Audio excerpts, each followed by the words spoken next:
ಎಲ್ಲರಿಗೂ ನಮಸ್ಕಾರ. ನವಚೇತನ ಎಜುಕೇಷನ್ ಚಾನಲ್ಗೆ ಎಲ್ಲರಿಗೂ ಸ್ವಾಗತ.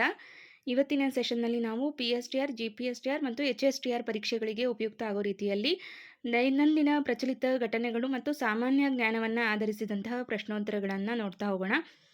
ಇವತ್ತು ನಾವು ಜನವರಿ 4 ಮತ್ತು ಜನವರಿ 5ರ ಪ್ರಚಲಿತ ಘಟನೆಗಳಿಗೆ ಸಂಬಂಧಪಟ್ಟಂತಹ ಪ್ರಶ್ನೋತ್ತರಗಳನ್ನು ನೋಡ್ತಾ ಹೋಗ್ತೀವಿ.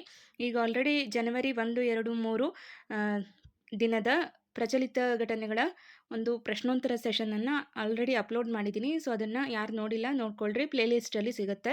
ಓಕೆ, ಸೊ ಈಗ ಇವತ್ತಿನ ಸೆಷನನ್ನು ಆರಂಭ ಮಾಡೋಣ. ಈಗ ಮೊದಲನೇದಾಗಿ ನಾವು 4 ಜನವರಿ 2026ರ ಪ್ರಚಲಿತ ವಿದ್ಯಮಾನಗಳು ಮತ್ತು ಸಾಮಾನ್ಯ ಅಧ್ಯಯನದ ಪ್ರಶ್ನೆಗಳನ್ನು ನೋಡ್ತಾ ಹೋಗೋಣ. ಮೊದಲನೆಯ ಪ್ರಶ್ನೆ, 2026ರಲ್ಲಿ ಮೊದಲ ವಾಣಿಜ್ಯ ಕ್ವಾಂಟಮ್ ಕಂಪ್ಯೂಟರ್ ಅಭಿವೃದ್ಧಿಯಲ್ಲಿ ಯಾವ ಕಂಪನಿ ಮುಂದಾಳತ್ವ ವಹಿಸಿದೆ ಎಂದು ವರದಿಯಾಗಿದೆ ಅಂತ ಇದೆ. ಸೊ ಇಲ್ಲಿ ಸರಿಯಾದಂತಹ ಉತ್ತರ IBM. ಓಕೆ, IBM ಅನ್ನೋದು ಇದಕ್ಕೆ ಸರಿಯಾದಂತಹ ಉತ್ತರ ಆಗುತ್ತೆ. ಇಲ್ಲಿ ಒದಗಿಸಲಾದಂತಹ ಒಂದು ಮಾಹಿತಿಯ ಪ್ರಕಾರ IBM ಕಂಪನಿಯು 2026ರಲ್ಲಿ ಮೊದಲ ವಾಣಿಜ್ಯ ಕ್ವಾಂಟಮ್ ಕಂಪ್ಯೂಟರ್ ಅಭಿವೃದ್ಧಿಯಲ್ಲಿ ಜಾಗತಿಕವಾಗಿ ಮುಂದಾಳತ್ವ ವಹಿಸುತ್ತಿದೆ. ಓಕೆ, ಸೊ ನೆಕ್ಸ್ಟು ಎರಡನೆಯ ಪ್ರಶ್ನೆ, ಜನವರಿ 2026ರಲ್ಲಿ ನಡೆಯಲಿರುವ ಚಳಿಗಾಲದ ಒಲಿಂಪಿಕ್ಸ್ಗೆ ಯಾವ ದೇಶ ಆತಿಥ್ಯ ವಹಿಸಲಿದೆ ಅಂತ ಕೇಳಲಾಗಿದೆ. ಸೊ ಇಲ್ಲಿ ಚಳಿಗಾಲದ ಒಲಿಂಪಿಕ್ಸ್ ಇಟಲಿಯಲ್ಲಿ ನಡೆಯಲಿದೆ. ಓಕೆ, 2026ರ ಚಳಿಗಾಲದ ಒಲಿಂಪಿಕ್ಸ್ ಇಟಲಿಯಲ್ಲಿ ನಡೆಯಲಿದೆ. ನೆಕ್ಸ್ಟು ಮೂರನೆಯ ಪ್ರಶ್ನೆ, 2025ರಲ್ಲಿ ಯಾವ ದೇಶವು ವಿಶ್ವದ ಅತಿದೊಡ್ಡ ಎಲೆಕ್ಟ್ರಿಕ್ ವಾಹನ ಉತ್ಪಾದಕ ರಾಷ್ಟ್ರವಾಗಿ ಹೊರಹೊಮ್ಮಿತು ಅಂತ ಅಂದರೆ ಸರಿಯಾದಂಥ ಉತ್ತರ ಚೀನಾ. 2025ರಲ್ಲಿ ಚೀನಾ ಅಧಿಕೃತವಾಗಿ ವಿಶ್ವದ ಅತಿದೊಡ್ಡ ವಿದ್ಯುತ್ ವಾಹನ ಉತ್ಪಾದಕ ರಾಷ್ಟ್ರವಾಯಿತು.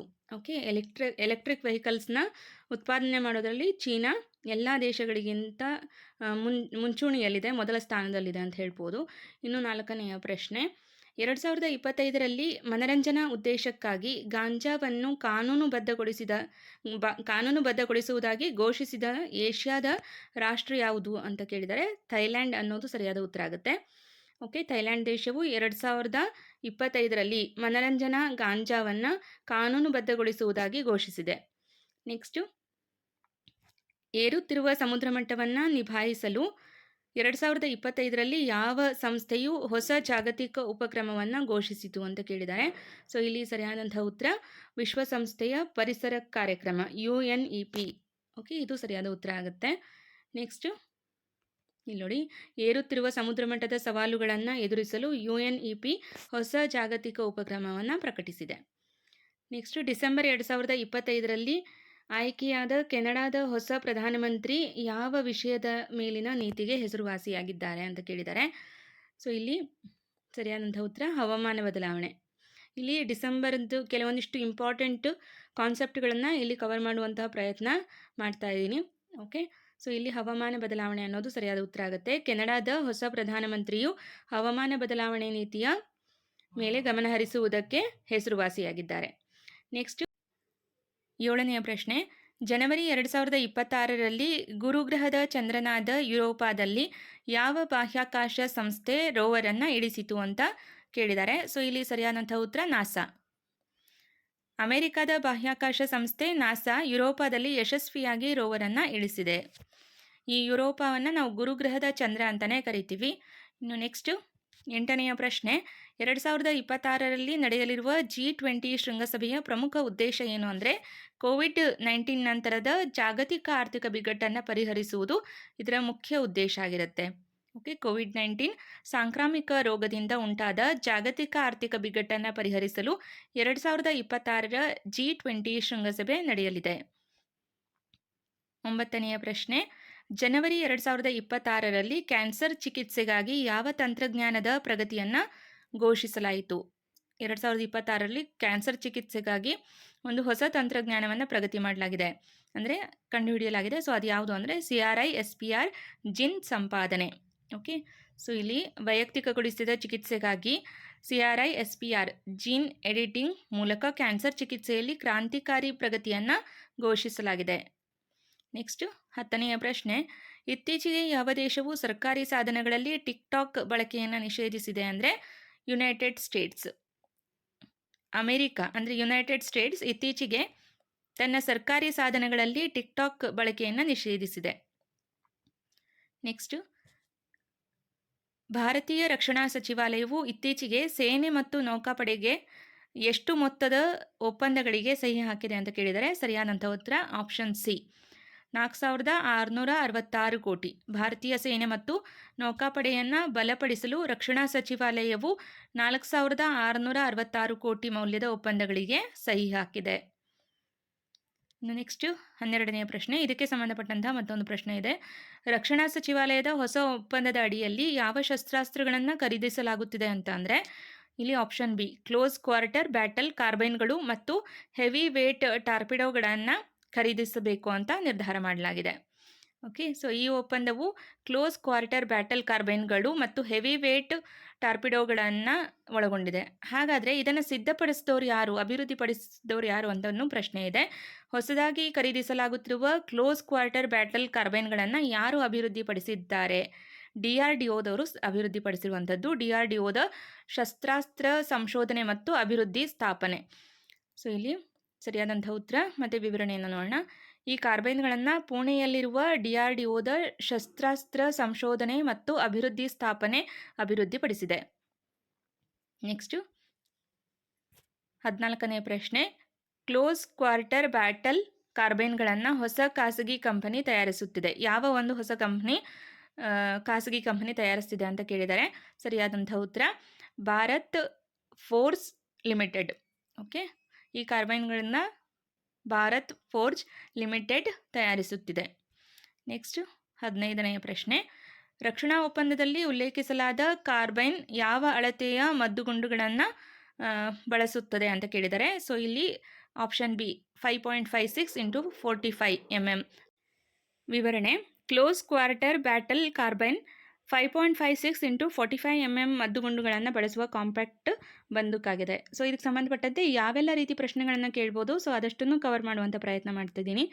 ನೆಕ್ಸ್ಟು 16ನೇ ಪ್ರಶ್ನೆ, DRDO ಘೋಷಿಸಿದಂತೆ ಪರೀಕ್ಷಾ ಹಂತವನ್ನು ಸಮೀಪಿಸುತ್ತಿರುವಂತಹ ಕ್ಷಿಪಣಿ ಯಾವುದು ಅಂದರೆ K6. ಓಕೆ, ಭಾರತದ ರಕ್ಷಣಾ ಸಂಶೋಧನೆ ಮತ್ತು ಅಭಿವೃದ್ಧಿ ಸಂಸ್ಥೆ K6 ಕ್ಷಿಪಣಿಯ ಪರೀಕ್ಷಾ ಹಂತವನ್ನು ಸಮೀಪಿಸುತ್ತಿದೆ ಎಂದು ಘೋಷಿಸಿದೆ. ಹಾಗಾದರೆ ಈ K6 ಕ್ಷಿಪಣಿಯು ಯಾವ ವಿಧದ ಕ್ಷಿಪಣಿಯಾಗಿದೆ ಅಂತ ಕೇಳಿದ್ದಾರೆ. ಸೊ ಇಲ್ಲಿ ಸರಿಯಾದಂತಹ ಉತ್ತರ ಇದೊಂದು ಜಲಾಂತರ್ಗಾಮಿ ಉಡಾವಣಾ ಬ್ಯಾಲಿಸ್ಟಿಕ್ ಕ್ಷಿಪಣಿಯಾಗಿದೆ. K6 ಒಂದು ಜಲಾಂತರ್ಗಾಮಿ ಉಡಾವಣಾ ಬ್ಯಾಲಿಸ್ಟಿಕ್ ಕ್ಷಿಪಣಿಯಾಗಿದೆ.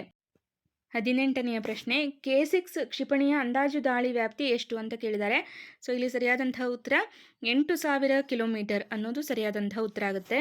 K6 ಕ್ಷಿಪಣಿಯು 8,000 ಕಿಲೋಮೀಟರ್ಗಳವರೆಗಿನ ದಾಳಿ ವ್ಯಾಪ್ತಿಯನ್ನು ಹೊಂದಿದೆ. ಓಕೆ, 8,000 ಕಿಲೋಮೀಟರ್ಗಳವರೆಗಿನ ದಾಳಿ ವ್ಯಾಪ್ತಿಯನ್ನು ಈ ಒಂದು K6 ಕ್ಷಿಪಣಿಯು ಹೊಂದಿದೆ. ಇದು ಇದರ ವೈಶಿಷ್ಟ್ಯತೆ ಆಗಿರುತ್ತೆ. ನೆಕ್ಸ್ಟ್ 19ನೇ ಪ್ರಶ್ನೆ, K6 ಕ್ಷಿಪಣಿಯು ಭಾರತದ ಯಾವ ಸಾಮರ್ಥ್ಯವನ್ನು ಹೆಚ್ಚಿಸುವಲ್ಲಿ ಪ್ರಮುಖ ಹೆಜ್ಜೆಯಾಗಿದೆ ಅಂತ ಅಂದರೆ ಸಮುದ್ರ ಆಧಾರಿತ ಪರಮಾಣು ತಡೆ. ಓಕೆ, ಸೊ ಇಲ್ಲಿ ನೋಡಿ, ಇದು ದೇಶದ ಸಮುದ್ರ ಆಧಾರಿತ ಪರಮಾಣು ತಡೆಯನ್ನು ಹೆಚ್ಚಿಸುವಲ್ಲಿ ಪ್ರಮುಖ ಹೆಜ್ಜೆಯಾಗಿದೆ. ಇನ್ನು ಕೊನೆಯ ಪ್ರಶ್ನೆ, ಇದು 4ನೇ ತಾರೀಕಿಗೆ ಸಂಬಂಧಪಟ್ಟಂತಹ ಕೊನೆಯ ಪ್ರಶ್ನೆ, ಹಿಂದೂ ಮಹಾಸಾಗರದ ಸುರಕ್ಷಿತ ವಲಯಗಳಿಂದ K6 ಕ್ಷಿಪಣಿಯು ಯಾವ ಪ್ರದೇಶಗಳನ್ನು ಗುರಿಯಾಗಿಸಬಹುದು ಅಂತ ಕೇಳಿದರೆ ಸರಿಯಾದಂಥ ಉತ್ತರ ಏಷ್ಯಾ, ಯುರೋಪ್ ಮತ್ತು ಆಫ್ರಿಕಾ. K6 ಹಿಂದೂ ಮಹಾಸಾಗರದ ಸುರಕ್ಷಿತ ಗಸ್ತು ವಲಯಗಳಿಂದ ಏಷ್ಯಾ, ಯುರೋಪ್ ಮತ್ತು ಆಫ್ರಿಕಾದಾದ್ಯಂತ ಪ್ರದೇಶಗಳನ್ನು ಗುರಿಯಾಗಿಸಬಹುದು. ಓಕೆ, ಸೊ ಇದಿಷ್ಟು ಜನವರಿ 4ಕ್ಕೆ ಸಂಬಂಧಪಟ್ಟಂತಹ ಪ್ರಚಲಿತ ಘಟನೆಗಳನ್ನು ಆಧರಿಸಿದಂತಹ ಪ್ರಶ್ನೋತ್ತರಗಳಾಗಿರುತ್ತೆ. ಓಕೆ, ಸೊ ಈಗ ನೆಕ್ಸ್ಟ್ 5ನೇ ತಾರೀಕಿಗೆ ಸಂಬಂಧಪಟ್ಟಂತಹ ಪ್ರಚಲಿತ ವಿದ್ಯಮಾನಗಳ ಪ್ರಶ್ನೋತ್ತರಗಳನ್ನ ನೋಡೋಣ. ಈಗ ನಾವಿಲ್ಲಿ ನೋಡ್ತಾ ಇರುವಂಥದ್ದು ಜನವರಿ 5, 2026ರ ಪ್ರಚಲಿತ ಘಟನೆಗಳು ಜೊತೆಗೆ ಸಾಮಾನ್ಯ ಅಧ್ಯಯನಕ್ಕೆ ಸಂಬಂಧಪಟ್ಟಂತಹ ಪ್ರಶ್ನೋತ್ತರಗಳಿರುತ್ತೆ. ಓಕೆ, ಸೊ ಇಲ್ಲಿ ಮೊದಲನೆಯ ಪ್ರಶ್ನೆ, 2025ರ G20 ಶೃಂಗಸಭೆಯನ್ನು ಯಾವ ದೇಶ ಆಯೋಜಿಸಿದೆ? ಓಕೆ, ಇಲ್ಲಿ ಇಂಪಾರ್ಟೆಂಟ್ ಸಮಿಟ್ಸ್ ಇರ್ತಾವಲ್ಲ, ಶೃಂಗಸಭೆಗಳು, ಸೊ ಅದು ಎಲ್ಲಿ ನಡೀತು, ಯಾವ ದೇಶ ಆಯೋಜಿಸಲಿದೆ ಅಥವಾ ಆಯೋಜಿಸಿತ್ತು ಅನ್ನುವಂಥ ಪ್ರಶ್ನೆಗಳನ್ನು ಕೇಳ್ತಾರೆ. ಓಕೆ, ಸೊ ಇದು 2025ರ G20 ಶೃಂಗಸಭೆಯನ್ನು ಯಾವ ದೇಶ ಆಯೋಜಿಸಿದೆ ಅಂತ ಪ್ರಶ್ನೆ ಇದೆ. ಇಲ್ಲಿ ಪ್ರಶ್ನೆಗೆ ನೇರವಾಗಿ ಉತ್ತರವನ್ನು ಮಾತ್ರ ಹೇಳ್ತಾ ಹೋಗ್ತೀನಿ. ಸರಿಯಾದ ಉತ್ತರ ದಕ್ಷಿಣ ಆಫ್ರಿಕಾ. ದಕ್ಷಿಣ ಆಫ್ರಿಕಾದ ಜೋಹಾನ್ಸ್ಬರ್ಗ್ನಲ್ಲಿ 2025ರ G20 ಶೃಂಗಸಭೆ ನಡೆದಿದೆ. ಓಕೆ, ಸೊ ನೆಕ್ಸ್ಟ್ ಎರಡನೆಯ ಪ್ರಶ್ನೆ, 22ನೇ ಆಸಿಯಾನ್ ಭಾರತ ಅಂದರೆ Asian India summit, ASEAN Bharat ಶೃಂಗಸಭೆ ನಡೆದಂತಹ ಸ್ಥಳವನ್ನು ಕೇಳಿದ್ದಾರೆ. ಸೊ ಇಲ್ಲಿ ಸರಿಯಾದಂಥ ಉತ್ತರ ಮಲೇಷಿಯಾ. ಓಕೆ, ನೆಕ್ಸ್ಟು ಮೂರನೆಯ ಪ್ರಶ್ನೆ, ವಿಶ್ವದ ಮೊದಲ ಪರಮಾಣು ಚಾಲಿತ ಕ್ರೂಸ್ ಕ್ಷಿಪಣಿ ಬ್ಯೂರೆ ವೆಸ್ಟ್ನಿಕ್ ಅನ್ನು ಯಾವ ದೇಶ ಪರೀಕ್ಷಿಸಿತು ಅಂತ ಕೇಳಿದರೆ ಸರಿಯಾದ ಉತ್ತರ ರಷ್ಯಾ. ಓಕೆ, ನೆಕ್ಸ್ಟು ನಾಲ್ಕನೆಯ ಪ್ರಶ್ನೆ, ಇತ್ತೀಚೆಗೆ ಸೂರ್ಯಕಾಂತ್ ಶರ್ಮಾ ಅವರನ್ನು ಭಾರತದ ಮುಖ್ಯ ನ್ಯಾಯಮೂರ್ತಿಯಾಗಿ ನೇಮಿಸಲಾಗಿದೆ. ಅವರು ಎಷ್ಟನೇ ಭಾರತದ ಮುಖ್ಯ ನ್ಯಾಯಮೂರ್ತಿ ಅಂತ ಪ್ರಶ್ನೆ ಕೇಳಿದರೆ ಸರಿಯಾದಂಥ ಉತ್ತರ 53ನೇ ಭಾರತದ ಮುಖ್ಯ ನ್ಯಾಯಮೂರ್ತಿಯಾಗಿ ಸೂರ್ಯಕಾಂತ್ ಶರ್ಮಾ ಅವರನ್ನು ನೇಮಕ ಮಾಡಲಾಗಿದೆ.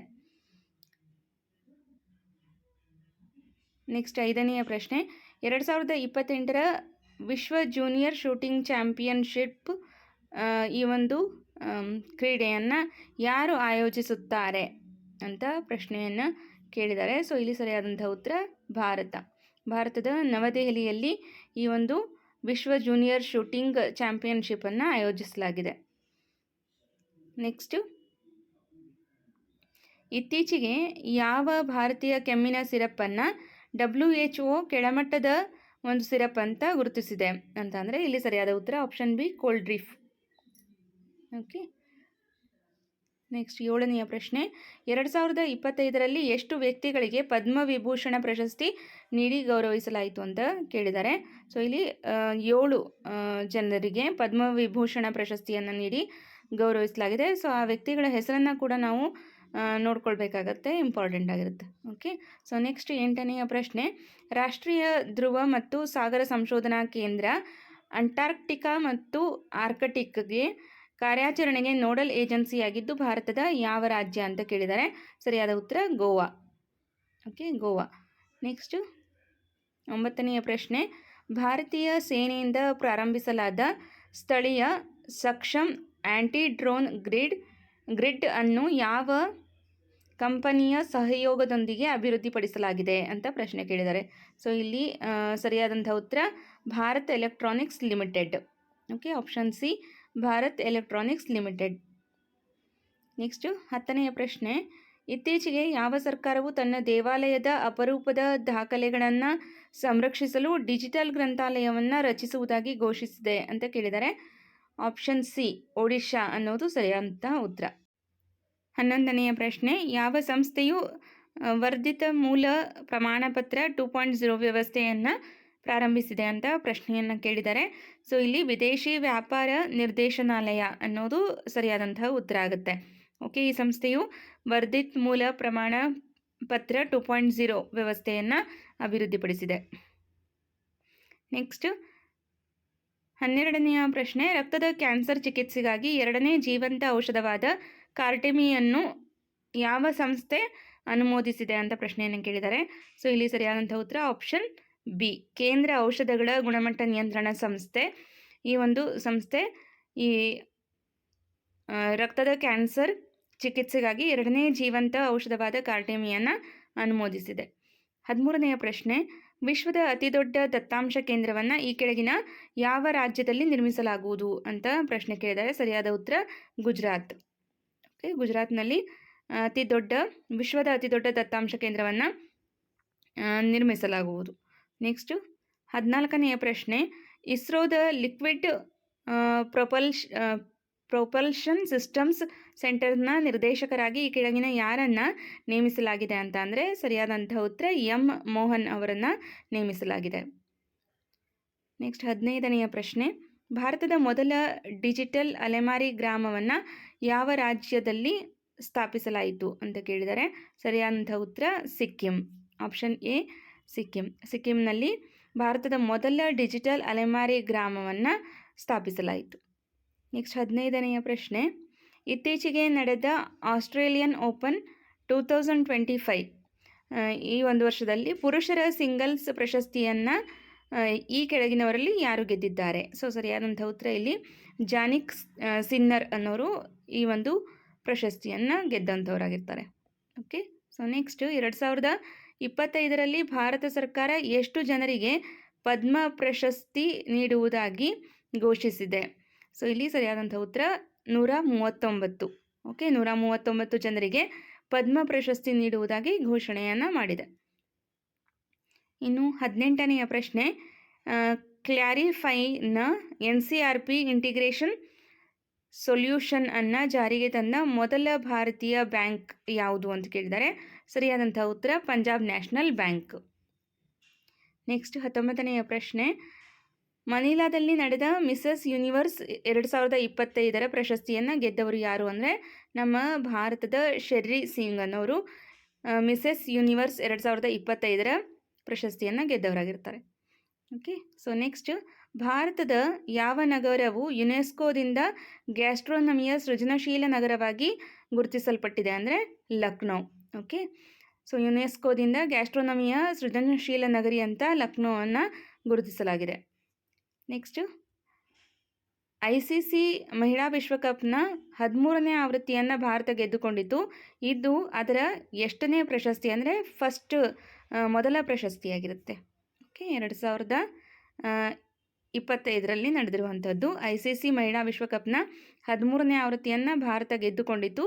ಅದು ಇದರ ಒಂದು ಮೊದಲ ಪ್ರಶಸ್ತಿ ಅಂತ ನಾವಿಲ್ಲಿ ಗಮನಿಸಬೇಕಾಗತ್ತೆ. ಓಕೆ, ಸೊ ನೆಕ್ಸ್ಟ್ 23ನೆಯ ಪ್ರಶ್ನೆ, ಭಾರತೀಯ ನೌಕಾಪಡೆಯ ಭಾರತದ ಅತ್ಯಂತ ಭಾರವಾದಂತಹ ಸಂವಹನ ಉಪಗ್ರಹ ಯಾವುದು? ಸೊ ಇಲ್ಲಿ ಆಪ್ಷನ್ಸಲ್ಲಿ ನಿಮಗೆ 2 ರೀತಿಯ ಹೆಸರನ್ನು ಕೊಡ್ಬೋದು. ಸೊ ಎರಡನ್ನೂ ಇಲ್ಲಿ ಮೆನ್ಷನ್ ಮಾಡಿದ್ದೀನಿ. ಸರಿಯಾದಂಥ ಉತ್ತರ ಆಪ್ಷನ್ ಸಿ. ಓಕೆ, CMS 3 ಅಂತನಾದರೂ ಕೊಟ್ಟಿರ್ಬೋದು ಅಥವಾ GSAT-7R ಅಂತನಾದರೂ ಕೊಟ್ಟಿರ್ಬೋದು. ಓಕೆ, ಸೊ ಇದು ಭಾರತೀಯ ನೌಕಾಪಡೆಯ ಭಾರತದ ಅತ್ಯಂತ ಭಾರವಾದಂತಹ ಸಂವಹನ ಉಪಗ್ರಹವಾಗಿರುತ್ತೆ. ಇನ್ನು ನೆಕ್ಸ್ಟ್, ಇತ್ತೀಚೆಗೆ ರೋಹನ್ ಬೋಪಣ್ಣ ನಿವೃತ್ತಿ ಘೋಷಿಸಿದರು. ಅವರು ಯಾವ ಕ್ರೀಡೆಗೆ ಸಂಬಂಧಿಸಿದ್ರು ಅಂದರೆ ರೋಹನ್ ಬೋಪಣ್ಣ ಅವರು ಪ್ರಸಿದ್ಧ ಟೆನ್ನಿಸ್ ಆಟಗಾರರಾಗಿರ್ತಾರೆ. ಆಪ್ಷನ್ ಸಿ, ಟೆನ್ನಿಸ್ ಅನ್ನೋದು ಸರಿಯಾದ ಉತ್ತರ. ನೆಕ್ಸ್ಟು 25ನೆಯ ಪ್ರಶ್ನೆ ಮತ್ತು ಇವತ್ತಿನ ಕೊನೆಯ ಪ್ರಶ್ನೆ ಇದು. 2025ರ ಅತ್ಯುತ್ತಮ ಚಿತ್ರಕ್ಕಾಗಿ ದಾದಾ ಸಾಹೇಬ್ ಫಾಲ್ಕೆ ಅಂತಾರಾಷ್ಟ್ರೀಯ ಚಲನಚಿತ್ರೋತ್ಸವ ಪ್ರಶಸ್ತಿಯನ್ನು ಗೆದ್ದವರು ಯಾರು ಅಂತ ಕೇಳಿದ್ದಾರೆ. ಸೊ ಇಲ್ಲಿ ಅತ್ಯುತ್ತಮ ಚಿತ್ರ ಯಾವುದು ಅಂತ ಅಂದರೆ 12th ಫೇಲ್ ಅನ್ನೋದು ಈ ಒಂದು ಪ್ರಶಸ್ತಿಗೆ ಪಾತ್ರವಾಗಿದೆ ಅಂತ ಹೇಳ್ಬೋದು. ಓಕೆ, ಸೊ ಇದಿಷ್ಟು ಇವತ್ತಿನ ಸೆಷನ್ ಆಗಿತ್ತು. ಇಲ್ಲಿ ನಾವು 4 ಮತ್ತು 5ನೇ ತಾರೀಕಿನ ಒಂದು ಪ್ರಚಲಿತ ವಿದ್ಯಮಾನ ಮತ್ತು ಸಾಮಾನ್ಯ ಅಧ್ಯಯನಕ್ಕೆ ಸಂಬಂಧಪಟ್ಟಂತಹ ಪ್ರಶ್ನೋತ್ತರಗಳನ್ನು ಡಿಸ್ಕಷನ್ ಮಾಡಿದ್ದೀವಿ. ಈಗ ನೆಕ್ಸ್ಟ್ ಮುಂದಿನ ಸೆಷನ್ನಲ್ಲಿ ಮುಂದಿನ ಪ್ರಚಲಿತ ಘಟನೆಗಳನ್ನು ಆಧರಿಸಿದಂತಹ ಪ್ರಶ್ನೆಗಳನ್ನು ನೋಡ್ತಾ ಹೋಗೋಣ. ಓಕೆ, ಸೊ ಇವತ್ತಿನ ಸೆಷನ್ ಬಗ್ಗೆ ನಿಮ್ಮ ಅಭಿಪ್ರಾಯ ಅನಿಸಿಕೆಯನ್ನು ಕಮೆಂಟ್ ಮಾಡಿ ತಿಳಿಸಿ. ನೆಕ್ಸ್ಟ್ ಸೆಷನ್ಸ್ಗಳಲ್ಲಿ ಆದಷ್ಟು ವಿವರಣೆ ಇರುವಂತಹ ಪ್ರಶ್ನೋತ್ತರಗಳನ್ನು ಕೊಡ್ತೀನಿ. ಇವತ್ತು 5ನೇ ತಾರೀಕಿನ ಒಂದು ಪ್ರಶ್ನೆಗಳಿಗೆ ವಿವರಣೆಯನ್ನು ಆ್ಯಡ್ ಮಾಡಿಲ್ಲ, ನೇರವಾಗಿ 25 ಪ್ರಶ್ನೆಗಳಿಗೆ ಉತ್ತರವನ್ನು ಹೇಳ್ತಾ ಹೋಗಿದ್ದೀನಿ. ಓಕೆ, ಸೊ ಈಗ ಇವಿಷ್ಟನ್ನು ನೋಟ್ ಮಾಡ್ಕೊಳ್ಳಿ, ಇದು ನಿಮಗೆ ನೆಕ್ಸ್ಟ್ ಎಕ್ಸಾಮ್ಸ್ಗಳಿಗೆ ಹೆಲ್ಪ್ ಆಗುತ್ತೆ. ಓಕೆ, ನೀವು ಪ್ರಶ್ನೆ ನೇರವಾಗಿ ಉತ್ತರವನ್ನು ಬರ್ಕೊಂಡ್ರೆ ಸಾಕಾಗತ್ತೆ. ಒಂದು ವೇಳೆ ನೋಟ್ಸ್ ಏನಾದರೂ ರೆಡಿ ಆಯಿತು ಅಂದರೆ ನಾನು ನಿಮಗೆ ಅಪ್ಡೇಟ್ ಮಾಡ್ತೀವಿ. ಓಕೆ, ಯಾಕಂದರೆ ಕಂಪ್ಲೀಟಾಗಿ ಒಂದು 6 ಮಂತ್ ಕರೆಂಟ್ ಅಫೇರ್ಸ್ನಾದರೂ ನಾವು ಕವರ್ ಮಾಡ್ಕೊಳ್ಬೇಕಾಗತ್ತೆ. GKಗೆ ರಿಲೇಟೆಡ್ ಆಗಿ ಈ ಹಿಂದಿನ ಪ್ರಶ್ನೆ ಪತ್ರಿಕೆಯನ್ನು ಆಧರಿಸಿ ಯಾವುದನ್ನು ನಮಗೆ ಹೆಚ್ಚಾಗಿ ಪ್ರಶ್ನೆಗಳನ್ನ ರಿಪೀಟೆಡ್ ಆಗಿ ಕೇಳುತ್ತಾರಲ್ವೋ ಅಲ್ವಾ ಅದನ್ನ ನಾವು ಪ್ರಾಕ್ಟೀಸ್ ಮಾಡ್ತಾ ಹೋಗಬೇಕಾಗತ್ತೆ.